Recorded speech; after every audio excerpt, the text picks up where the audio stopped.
Shalom anak-anakku GMG dan GTC Lovers. Berjumpa kembali di dalam kasih Tuhan melalui persekutuan kita. Puji nama Tuhan. Saya berharap kalian semua baik-baik saja, sehat-sehat saja.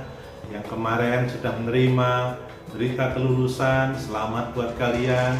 Yang naik kelas, selamat juga buat kalian. Kiranya keberhasilan demi keberhasilan boleh Tuhan limpahkan dalam kehidupan kalian. Puji nama Tuhan. Kesempatan ini saya ingin menyampaikan satu renungan dengan tema kebiasaan buruk. Saya akan membacakan dari kitab 1 Petrus pasal yang keempat, ayat yang kedua dan ayat yang ketiga. Demikian firman Tuhan. Supaya waktu yang sisa jangan kamu pergunakan menurut keinginan manusia, tetapi menurut kehendak Allah. Sebab telah cukup banyak waktu kamu pergunakan untuk melakukan kehendak orang-orang yang tidak mengenal Allah. Kamu telah hidup dalam rupa-rupa hawa nafsu, keinginan, kemabukan, pesta pora, perjamuan minum, dan penyembahan berhala yang terlarang. Anak-anakku yang dikasihi Tuhan, saya ingin bertanya pada kalian, siapa di antara kalian yang suka tidur larut malam? Istilahnya begadang, ya. Mungkin karena kalian asik nge-game, mungkin asik chattingan, asik bermain media sosial dan sebagainya. Dan akibatnya kalian selalu bangun kesiangan. Apalagi saat ini kuliah, sekolah masih online, ya. Nah, barangkali banyak di antara kalian yang suka melakukan kebiasaan tidur malam dan bangun selalu kesiangan. Ada lagi yang lain. Siapa yang hobinya suka telat makan, yang suka keluyuran tidak jelas juntrungannya. Ada lagi yang lain. Siapa yang hobi mengisap jempol jarinya, ya.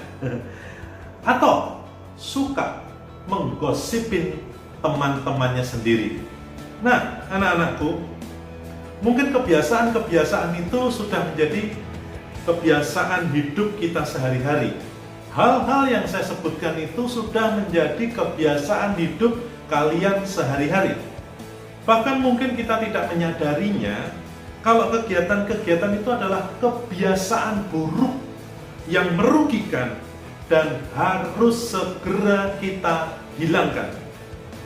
Lantaran mungkin sudah mendarah daging kita lakukan selama ini.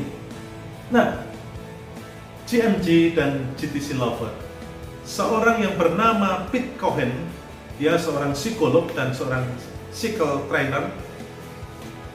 Dia mengatakan tidak ada manusia yang lahir dengan kebiasaan buruk. Kebiasaan itu dipelajari saat tumbuh dari anak-anak, remaja, pemuda, dan menjadi dewasa. Nah, cara yang paling jitu untuk membuang kebiasaan-kebiasaan buruk adalah dengan menggantinya dengan kebiasaan yang baik. Menurut beberapa penelitian, diperlukan sedikitnya pengulangan selama 20-30 kali untuk bisa menjadi suatu kebiasaan baru, kebiasaan yang baik. Wah, bisa kebayangkan kalau misalnya kalian punya 10 kebiasaan buruk. Bayangkan, kalian harus menggantinya dengan kebiasaan baik, ya. Dan itu harus diulang-ulang selama 20-30 kali, barulah kebiasaan buruk kalian bisa hilang dan kalian berganti memiliki kebiasaan yang baik. Tentu banyak banget waktu yang harus kita habiskan untuk mengganti kebiasaan buruk dengan kebiasaan yang baik.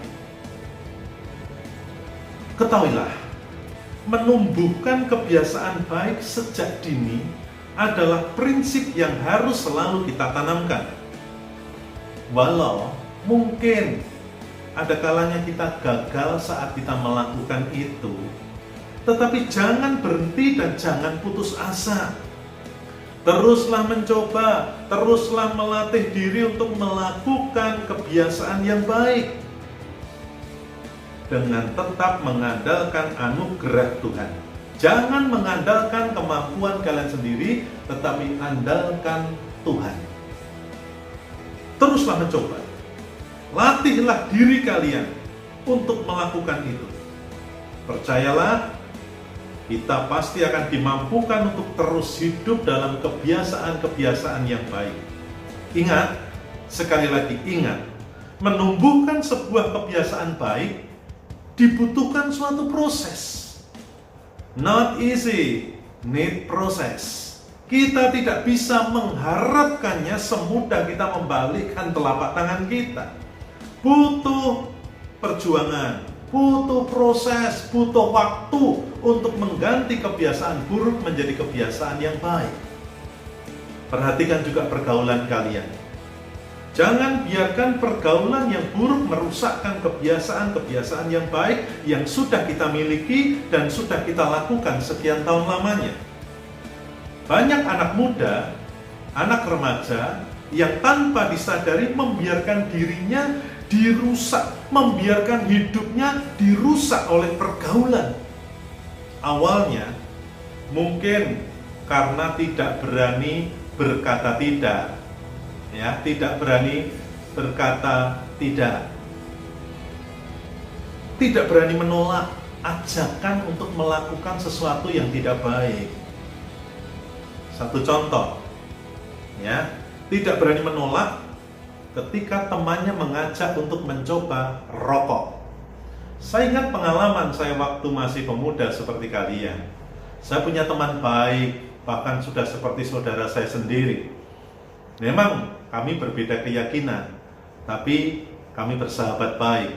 Namun ada satu kebiasaan buruk dari teman saya ini, anak-anakku, yaitu dia hobinya merokok. Suatu saat pada bulan puasa, saya bersama dengan dia pada jam akan berbuka puasa.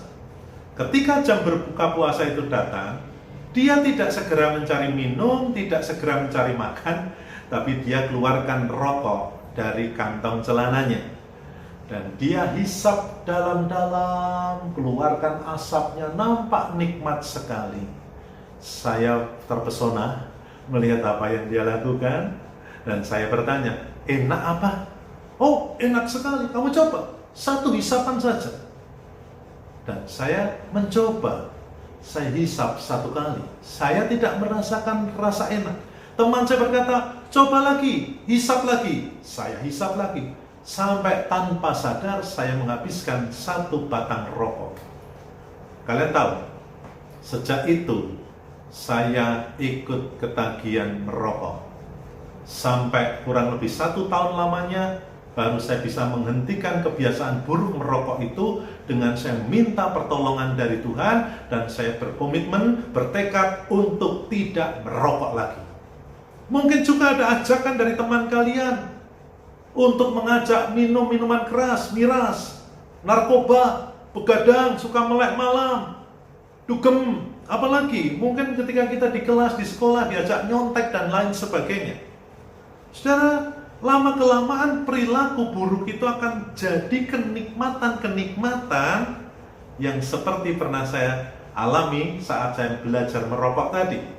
Dan kenikmatan-kenikmatan itu menjadi sulit untuk ditinggalkan. Mengikat kita, membuat kita ketagihan. Siapa yang paling dirugikan? Siapa yang paling dirugikan?